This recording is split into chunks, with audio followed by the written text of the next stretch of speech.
This is central, crucial, and revolutionary truths of our faith. Now, a question. When you came to the Lord, did any of you make an attempt to read the Bible right through? How many people tried that? And how far did you get? Yeah, okay, Genesis is okay. Genesis, creation, Adam, Noah, Abraham, that works. Exodus, first part, Moses, that kind of works.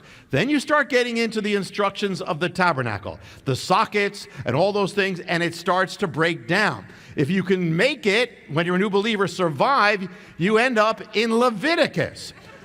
Leviticus is kind of like you get hit by a train, if you will. That's my story. But Leviticus, it's like this. You get the sacrifices. You got the offerings, all that. But then you get the kidneys and all that. It's a mountain that few believers have ever crossed as new believers. And it has seen the death. Leviticus has seen the death of more Bible reading plans by new believers than any other book. And yet, when you look at the book of Leviticus to see what it really is, everything changes. It opens up another realm. Colossians 2, don't worry, you're in Hebrews, but I'm going to start. Things which are only a shadow of what is yet to come, but the substance belongs to Messiah. He's saying that all these things in the law, in the temple, the sacrifices, everything was a shadow of the substance that was in Messiah. Now look at Hebrews 8. Verse 3, for every high priest is appointed to offer gifts and sacrifices. So it's necessary for this priest also to have something to offer to this priest, Messiah. Now, if he were on earth, he would not be a priest at all, since there are priests who offer gifts according to the law. They serve a copy and a shadow of heavenly things. When Moses was about to erect the tent, he was told by God, make it according to the pattern that was shown you on the mountain. So Colossians says that all these things in the law were shadows of what was yet to come in Messiah. And here this says that these things in the law were shadows of things in heaven. Hebrews 9 goes more specifically. It's Hebrews 9, verse 13. For if the blood of goats and bulls and the ashes of a heifer, sprinkling those who have been defiled, sanctify for the cleansing of the flesh, how much more will the blood of Messiah, who through the eternal Spirit offered himself without blemish to God, cleanse your conscience from dead works to serve the living God? It's saying the sacrifices here, now it's more specific, the sacrifices are shadows of Messiah. Messiah is the ultimate sacrifice. All the sacrifices in the book of Leviticus in some way relate to him. Now, that alone is radical. No other faith speaks of a man being a sacrifice, much less an ultimate sacrifice. For the rabbis, this almost seemed like blasphemy for Judaism. And yet, this is the ultimate destination of Judaism, of the Bible, all leading up to it. Messiah is the ultimate sacrifice. The book of Leviticus is showing all sorts of shadows about that. And there are all sorts of different sacrifices. And they're revelations of the one sacrifice. They're all different parts of the sacrifice of Messiah. It's kind of like Messiah, if you picture it this way, it's like a beam of white light that goes through a prism and it breaks up and has all the colors of the spectrum. Well, Leviticus has all the different sacrifices, the peace offering, the guilt offering, but they're all facets of Messiah, the ultimate sacrifice. Now, tonight, we're going to look at just one sacrifice, one aspect of the sacrifices. It's going to be one Hebrew word. And yet this one Hebrew word, which is so simple, it is so radical when we really get this.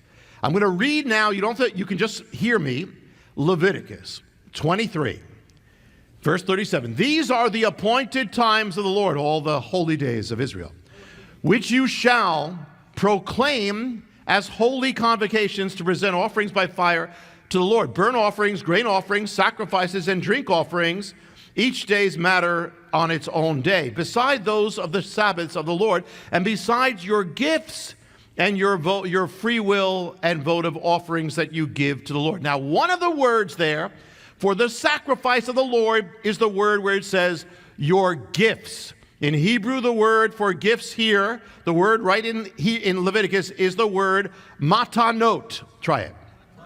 Matanot. Now, you should kind of know this because, or the basic, it comes from a word matan and matana. Okay, it's actually, matan and matana both mean gift. Matanot means the gifts, plural. From this word, we get we actually get the name Nathan. Natan comes from matan. The word to say, if you want to say to give in Hebrew, the word is natan. Natan is to give. God gave. Natan. Elohim, Natan. He gave. From that comes matan is the gift itself, and plural, matano. Now, in Matthew 5, the New Testament word that corresponds to it, the Greek that corresponds to the Hebrew is the word doron. Doron, when he speaks of bringing your gift to God, that stands for matan or matana. All right, now, this is a little different because some of the, sacrifices, it speaks of the substance. One is a grain offering or a drink offering or an incense offering. Others speak of the purpose, guilt offering, sin offering, peace or shalom offering. Others speak of the manner of sacrifice, burnt offering, wave offering. But this is not speaking of any of that. This is speaking of the heart of sacrifice, which a sacrifice is a gift, a matana. It's a gift. But the sacrifice of Messiah is a gift not from man to God, but from God to man. So Messiah, Jesus, is the matana. Say that, matana. From God to man, matana or matan, not just from God to man, but from God to you. So think of what it says. God so loved the world that he gave. His only begotten Son is the giving. So in Hebrew, God, Natan, gave the Son, who is the gift. Hebrew prophecy, think what it says. For unto us a child is born, unto us a son is given.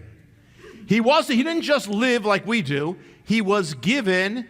Everything he did was given. We're born, he was given. Every moment of his life was given. The atonement, Bethlehem, the atonement, the cross, his death, his resurrection is given. Everything is matana. He is the matana. He is given. It was his mission to give himself because he is the sacrifice. He is the someone loving, right? If someone doesn't love, there's no love. So you got to have a source. You got to have a subject. I love. Okay. But love also needs an object. You can't, if you love nothing, there's no love. You got to love someone, something. So love needs a subject and an object, and then love itself is a verb between the subject and the object. What do you get? 3.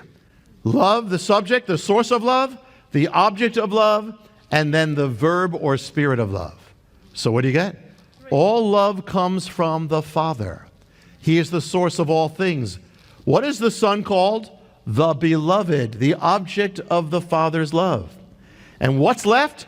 The Spirit, the love itself, the love between. Even think about the simplest expression of love. You say love, okay, love, that's one, but love has to have this in it. It has to have an I, a you, and a love. The simplest expression of love is I love you. 3, and yet love is love, 3 and 1. God is amazing and above us. Let me bring this home into your life.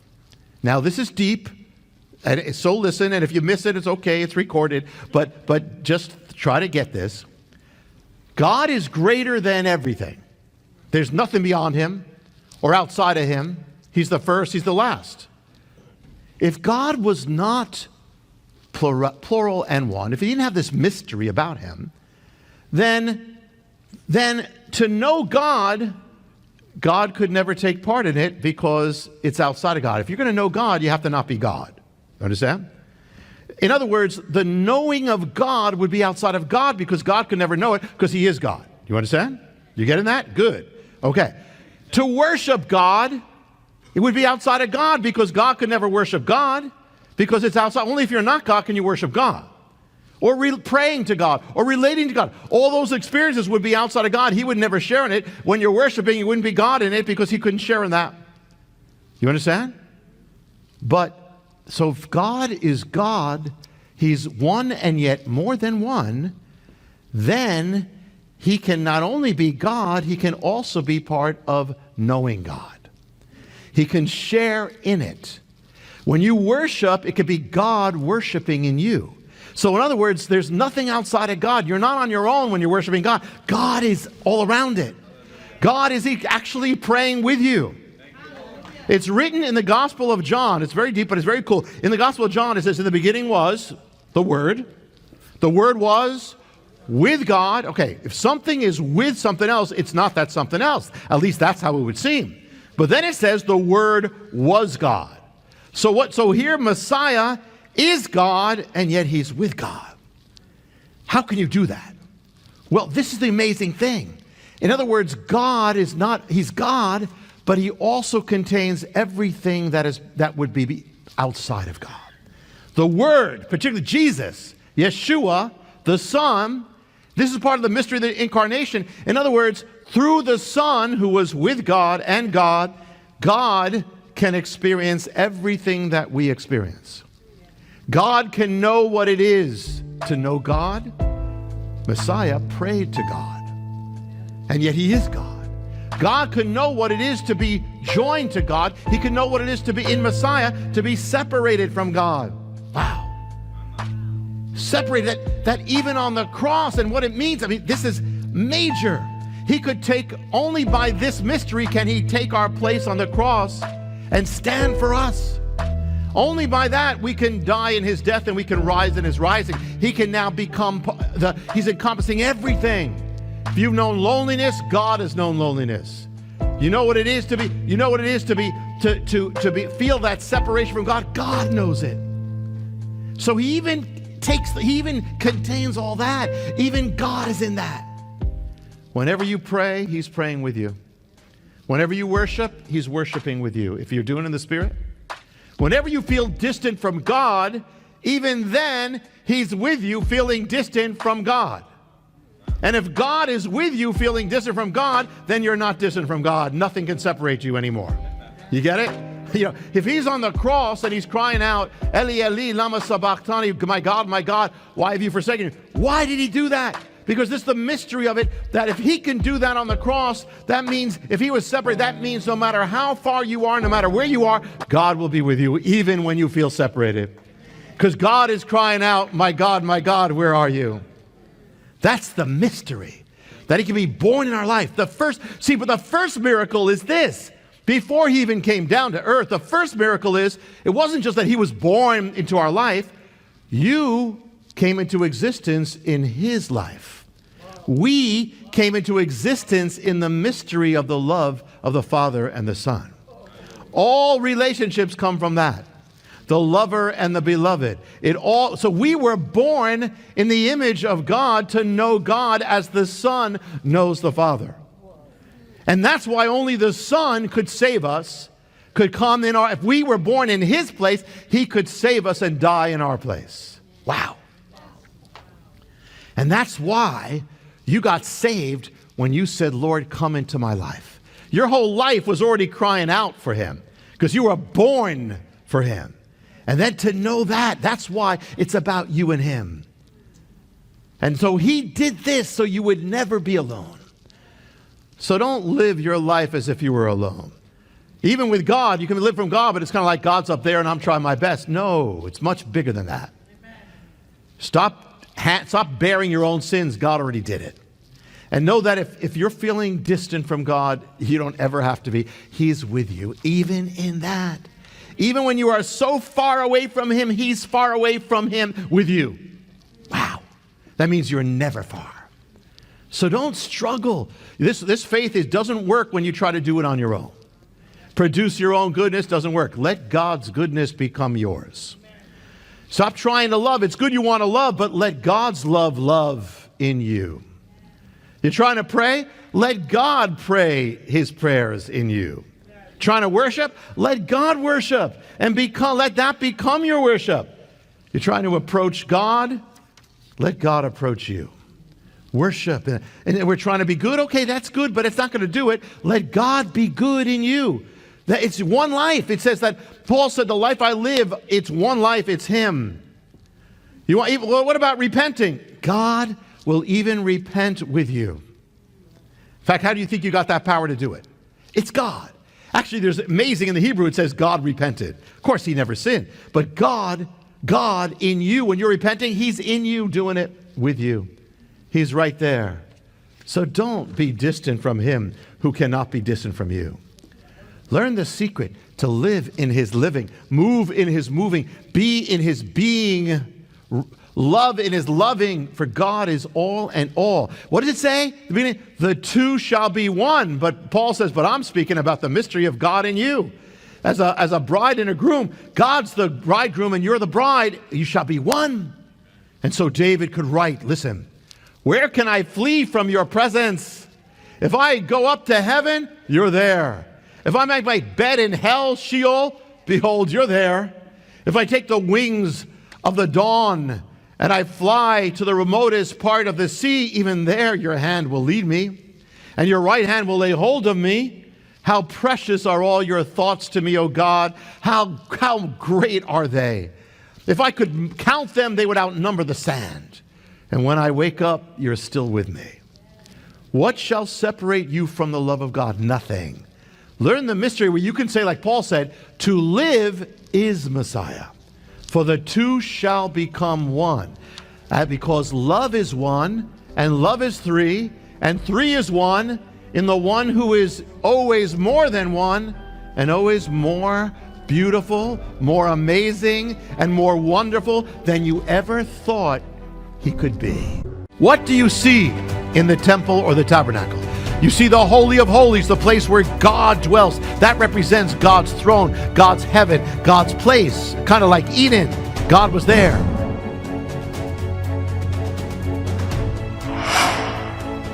Now, this is going to be a heads up. This is going to be deep. It's going to be of a cosmic level. It has to do with you. I want you to focus. You don't have to get everything. It's going to be recorded, but whatever you get, you'll be able to use. And it's about you in the end. Genesis 2, then the Lord, verse 7, God formed the man of dust from the ground. He breathed into his nostrils the breath of life, and the man became a living being. The Lord planted a garden toward the east in Eden, and there placed the man whom he had formed. Verse 15, then the Lord God took the man and put him in the garden of Eden to cultivate it and tend it. Okay, first question. What is a gardener? A gardener is one who tills the ground, plows the ground, sows the seed, plants it, nurtures it, waters it, brings it to fruition. Now, is it important? Very. Think about it. Gardening is the first thing that man ever did. The very first job was gardening. The very first occupation in the world, gardening. Man was called to be a gardener. Woman was called to help man in being a gardener, is a woman gardener as well. Man's purpose was to bring life. But when man fell, he lost the garden. And he lost his purpose, his status to be a gardener, to bring life. Paradise lost. The garden lost. The word paradise in the original ancient word is pardes, which means garden of trees, just like the Garden of Eden. That's what paradise means. We are all, think about it, we are all children descended from a gardener who lost his garden. And we're all born outside the garden. We're from him. So we're like gardeners without a garden. We're meant to produce life, but we are away from the purposes of life. That's how we're born before we're born again. There's a world of sorrows, a world of brokenness. Can't bear the life it was called to do. It bears thorns instead of producing the fruits God called. So a garden, most significant. Life began in a garden. Man began in a garden. Man began as the gardener. So everything else comes from that. Even sin came from the garden, from the fruit of the tree of the garden. But also the promise of life comes from the garden as well. Everything came from the garden. But why? Now, this is going to be cosmic on this. Now, I want you to focus. Think about it. Man was created in the image of God. Man was created in God's image, right? Yet, man was made to be a gardener. So man is created as a gardener, but man is in the image of God. What does that mean? Think about it.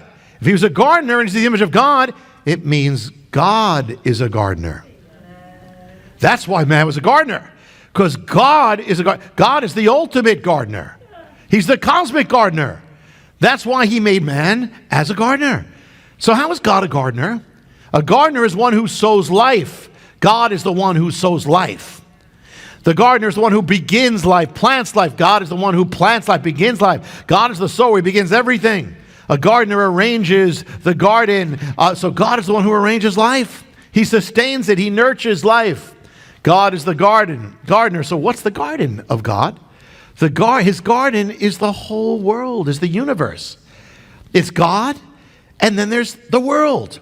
And so God, it's like man in Eden, man in the garden is a picture of God sowing to the world. But the plot thickens because there's another one involved, and that is the woman is born of him, born of his bone, flesh of his flesh. And so therefore, think about it. So if God made man, and man also means man and woman here. If God made man in his image and man is there as woman, man, helpmate with a helpmate, does God have a helpmate? Yes, it's us. It's humanity. It's made to be. It's saved humanity. But we were made to help God. God is, what does it mean? Man and woman. God is a husband. Right? And the creation was meant to be his bride. Israel is called his bride, and the church is his bride. But we were born to be his bride. So you have God, you have a man and a woman in a garden. We were meant to be the bride of God, the helpmate of God, the helpmate of a gardener. We were meant to. And that means we were meant to join with his purposes, to be part of bringing life with his work of bringing life. We're to be part of it. We're his helpmate. Man is created in the image of God. The woman was created in the image of man and the image of God. So what a beautifully cool picture. Man and woman is a picture of God dwelling and bringing life. So we are the image of God together. But then came the fall. Now that also speaks of something cosmic. So in the fall, what happened? Man, or man and woman, had to leave the garden. So what happened? What happened? If he left the garden, what happens? Man, it means the gardener, Adam, is separated from the garden. But Adam and Eve are pictures of God, are an image of God. So what does that mean? It means God is now separated from his garden. Is that God is the creation, the world and God are separated. Because that's what sin does. So even there, leaving the garden is a picture that God and the world are separated. So what happens when a garden is separated from the gardener? What happens to the garden? It starts getting all messed up, starts falling apart, starts getting weeds, starts getting thorns, starts withering away, animals come in, thorns get in the garden. Well, what did God say? He said thorns are going to now be in the world. The garden can't produce its life. What happened to the creation? It started falling apart. When this separation came, it started falling apart. And thorns got in. And pain got in, and sorrow got in, and sin, because sin got in, and guilt got in, and conflict got in, and blood got in, everything got in. And what was the sign of the separation that day? God says, God stationed cherubim at the garden to guard the way to the tree of life with a flaming sword turning in every direction. The cherubim, the sign of the separation on that day was the cherubim. So what is that? That means that the cherubim are the sign of the separation between us and God, us and the garden, and the separation of God and his garden, the world.